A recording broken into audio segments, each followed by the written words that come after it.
Sasap Mamen, kembali lagi di channel saya Brooklyn Sarana Education.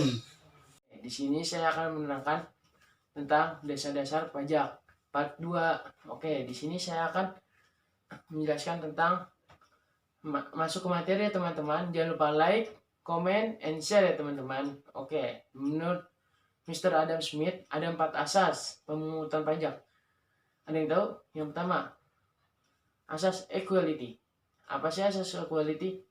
Pemungutan pajak yang dilakukan oleh penegara harus sesuai dengan kemampuan dan penghasilan wajib pajak.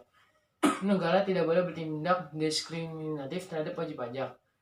Yang kedua, asas courtesy. Semua pemungutan pajak harus berdasarkan undang-undang sehingga bagi yang melanggar akan dapat dikenai sanksi hukuman. Yang ketiga, asas convenience of payment.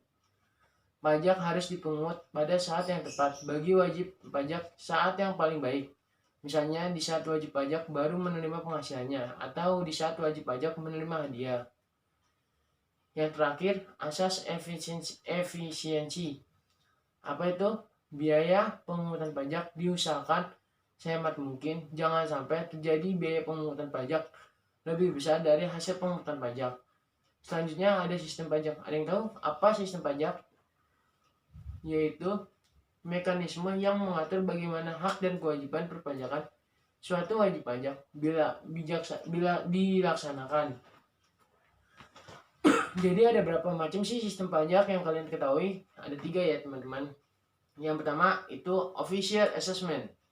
Dan yang kedua self assessment. Dan yang ketiga wage crowding system.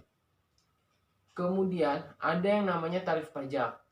Jadi tarif pajak merupakan dasar pengenaan pajak atas objek pajak yang menjadi tanggung jawab wajib pajak. Biasanya tarif pajak berupa presentasi yang sudah ditentukan oleh pemerintah. Nah, ada berapa jenis tarif pajak sih? Yang pertama, tarif progresif.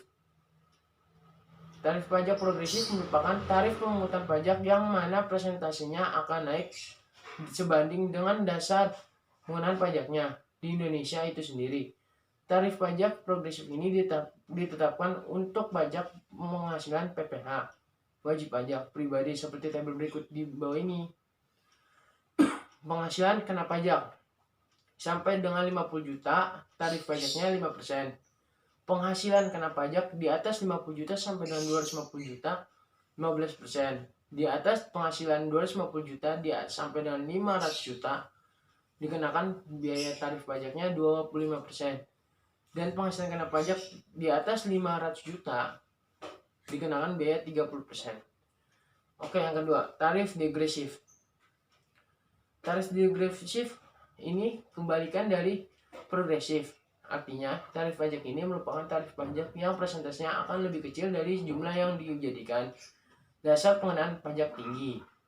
Atau presentasi tarif pajak akan semakin rendah ketika dasar pengenaan pajaknya semakin meningkat. Yang ketiga, tarif proporsional. Tarif proporsional merupakan tarif yang presentasinya tetap meski terjadi perubahan terhadap dasar pengenaan pajak. Jadi, seberapapun jumlah objek pajak, presentasinya akan tetap. Contohnya adalah pajak pertambahan nilai yang dikenakan 110% dan PBB 0,5% dari beberapa pun objek pajaknya. Yang keempat, tarif tetap atau regresif. Tarif tetap atau pajak regresif adalah tarif pajak yang nominalnya tetap tanpa memperhatikan jumlah yang dijadikan dasar pengenaan pajaknya. Oke, mungkin ini saja yang saya bisa sampaikan dengan video ini. Terima kasih yang telah menonton. Jangan lupa like, comment, dan subscribe. Oke, lebih baik kita stay safe, stay at home. Let's constantly